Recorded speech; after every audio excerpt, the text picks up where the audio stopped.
안녕하세요. 어깨, 이렇게 전국 방방곡곡 흥미롭고 재미있는 부동산 이야기를 차트로 소개하는 차트인 캐스. 오늘 진행을 맡은 데프콘입니다. 놀라운 부동산 놀고입니다. 데프콘씨 요즘에 유튜브 하랴, 방송 하랴, 광고까지 너무 바쁘신 거 아니에요? 많이 바빠요.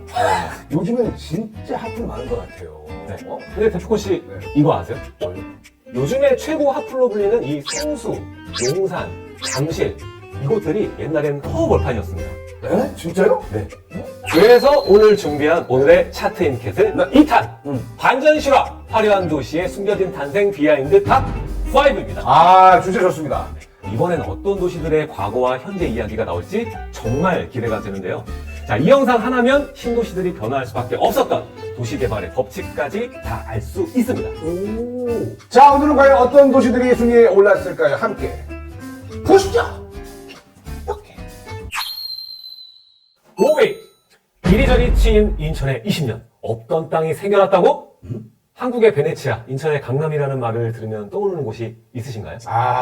국제도시 송도가 첨단 인프라를 갖춘 신도시가 되기까지는 정말 엄청난 고난과 역경이 있었던 사실 궁금하신가요? 궁금하죠. 1976년 대한민국의 도시화와 경제발전이 급물살을 타던 시절 송도 앞바다에서는 갯벌을 매립해 신도시로 만들자는 소리가 바닷바람을 타고 멀리 퍼져나가는데 그로부터 8년 후 1984년 건설부의 승인을 당당히 받으며 송도 국제도시 개발계획이 시작되려는 그때! 그 당시 대한민국의 최상위 정책이라고 불리던 수도권 정비 계획으로 인해 인천이 과밀 억제권역으로 분류되며 송도 매립이 전격 중단됩니다. 아이고야. 그런데 1991년 또 다른 반대에 부딪혔으니 바로 영종도 인천공항 건설 병행 시 생길 환경 파괴와 교통 인프라 구축 문제로 중앙도시계획위원회에서 사업 자체를 재검토, 개발이 순조롭게 진행되지 못하고 무기한으로 또 이뤄지게 됩니다. 이거 대내적으로 문제가 너무 심각한데 가능하긴 한 건가요? 그렇게 1994년 드디어 9월 10일 착공식을 하게 되는데요. 바다 위에 신도시를 만들기 위해 갯벌을 메꿀 몇만 톤의 흙과 석재가 필요했던 상황이었습니다. 아니 근데 그거 다 어디서 가져오죠? 처음엔 이 당시 공사를 막 시작했던 문학경기장 공사 중에 나온 많은 석재들을 가져왔지만 그것 역시 부족했습니다.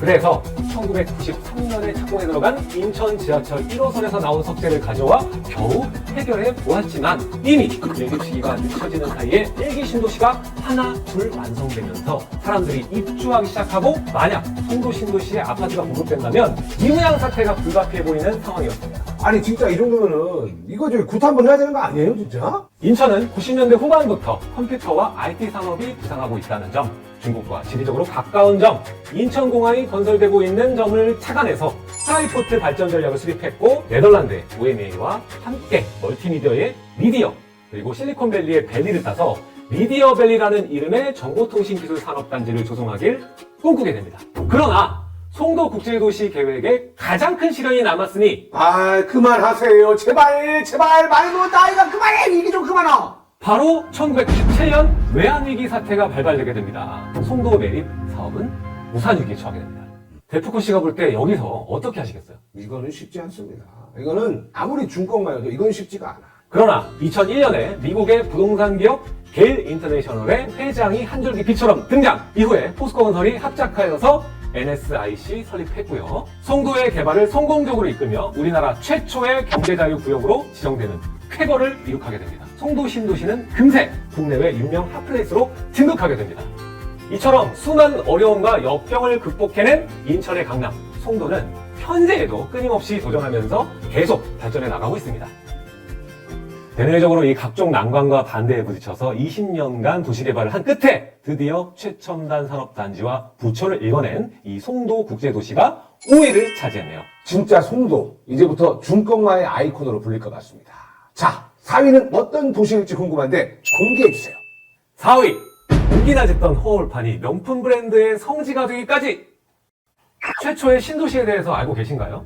그 역사는 꽤 과거로 거슬러 올라갑니다. 한국전쟁 이후 먹고 살기 힘든 농민들이 서울로 몰리며 68년 무렵 서울 인구가 400만이 넘어가고 있었는데요. 이에 과포화된 서울 인구를 분산시키기 위해 지금의 경기도 성남으로 사람들을 이주시키기로 결정합니다. 하지만 70년에 진행된 신공업도시 개발과 80년에 진행된 서울시내 신시가지 개발 등 계속된 도시 개발에도 여전히 인구 과밀 문제가 해결되지 않자 정부가 비장의 카드를 꺼내 들게 되었는데요. 그것은 바로 주택 200만 호 건설 계획입니다. 와, 200만 원. 이 계획에 따라 최초의 1기 신도시 일산, 분당, 산본, 중동, 삼촌 이렇게 5곳이 선정되었고 고급 아파트가 들어서게 되었죠. 저 재벌집 막내 아들도 탐냈던 그 분당. 근데 그 중에서도 왜 분당이 가장 주목받는 건가요? 그 이유는 바로 입지 조건입니다. 분당은 서울과 강남에 인접해 있어 교통이 용이하고 택지가 넓어서 도시와의 적합한 지형적 조건을 가지고 있어 고층 아파트들이 너도나도 들어서게 되었습니다. 살기 좋은 중산층 도시, 천당 아래 분당이라는 별명을 얻게 됩니다. 그 당시 서울 근교의 주택 보급률은 1985년 69% 정도에서 91년 74.2%까지 상승을 하게 되면서 인구 과밀도 현상을 어느 정도 완화하는 데 성공했습니다. 하지만 그것도 잠시 10년 후 조금씩 문제가 드러나기 시작하는데요. 1기 신도시는 서울 도심에서 반경 20km 정도 떨어져 서울로의 접근성 및 주거 환경이 좋았지만 산업 발전을 위한 기반 시설은 부족하다 보니까 도시 자체의 자급자족 능력이 부족해서 신도시의 주민들이 잠만 자는 이른바 베드타운화가 급속도로 진행되게 됩니다. 정부는 어쩔 수 없이 울며 겨자 먹기로 2003년 또다시 2기 신도시 사업을 결정하게 되는데요. 이거 뭔가 또 걱정되는데? 앞선 경험들을 통해 2기 신도시인 김포, 파주, 화성, 판교, 평택, 인천의 청라 등에는 이전 신도시들과 다른 차별화를 두었는데요. 바로 신도시의 자급자족입니다. 그중 판교는 신도시로 선정되기 전인 1990년대 중반부터 정부가 정보통신 산업의 집중 육성을 위한 정책적 지원으로 거대 IT 기업들이 들어서기 시작했습니다. 대규모 콘텐츠 산업단지 테크노밸리를 조성하여 이러한 기업들의 유입으로 신도시 개발 전부터 이미 토지 가격이 매우 높아 개발 당시 고급 타운하우스와 저밀도 주택가 위주로 개발되었고 이에 분당을 넘어 신흥 부천으로 급부상하게 된 거죠. 부자들의 신도시 판교와 분당 앞으로 더욱더 발전해 강남을 뛰어넘는 대도시가 되길 응원하겠습니다. 이 높은 강남 접근성으로 대한민국에서 가장 성공한 신도시 분당 판교가 4위를 차지했습니다.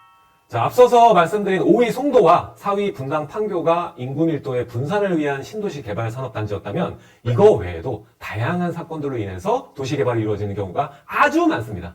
지금부터 소개해드릴 사례들은요, 자연재해, 역사적 사건, 상업화 등으로 도시가 발전된 경우들인데요. 과연 또 어떤 재밌는 이야기가 준비되어 있을지 함께 보시죠. 4위!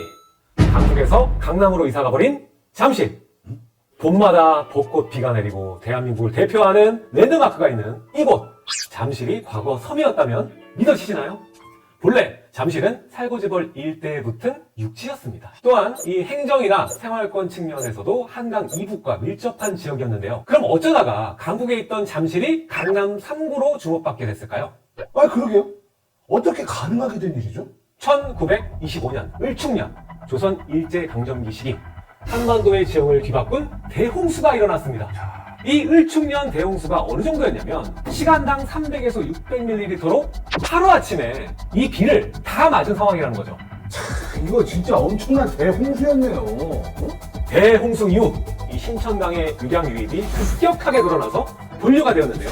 반대로 기존의 송파강은 지류가 되면서 잠실 옆을 흐르는 한강의 유로가 크게 바뀌었습니다.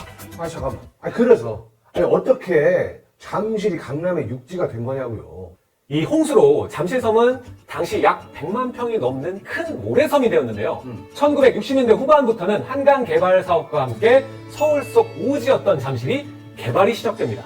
이 개발을 통해 남쪽으로 흐르던 송파강을 막아 육지와 연결해 북쪽에는 제방을 쌓아 대규모 택지를 조성했지만 송파강을 매립하기에는 한강에서 걷어올리는 토사가 턱없이 적었고 급기야 두 차례나 설계를 변경하면서 개발 면적은 점점 축소되게 됩니다.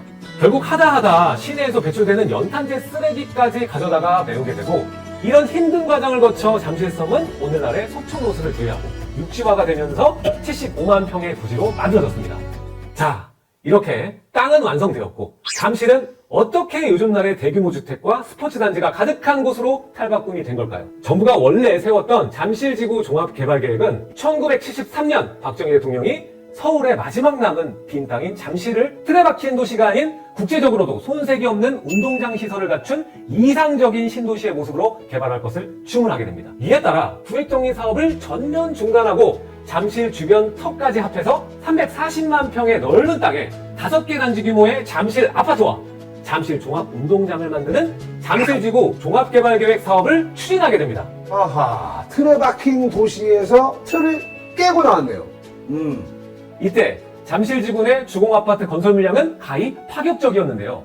역사상 전례 없는 대규모 공사였던 만큼 잠실주공아파트 공사에는 당시 대한민국의 건설업체란 건설업체는 모두 참여했을 정도였습니다. 아니 그래요. 1970년대면은 아까 배웠던 것처럼 인구 밀도가 올라가는 시기니까 뭐 대규모 단지가 필요한 건 전 알겠는데 왜 하필 경기장이 들어설 곳으로 잠실이 선정된 거죠? 그 이유가 중요하죠. 그 이유는 바로 잠실이 도시종합계획이 시행되는 신시가지인 만큼 많은 면적의 땅 확보와 건설 계획이 용이했기 때문입니다. 또한 영동지구와 상호 발전이 가능하고 시내에 산재한 보조경기장과의 연결, 수상경기장의 설치가 가능했기 때문에 선정이 된 것이죠.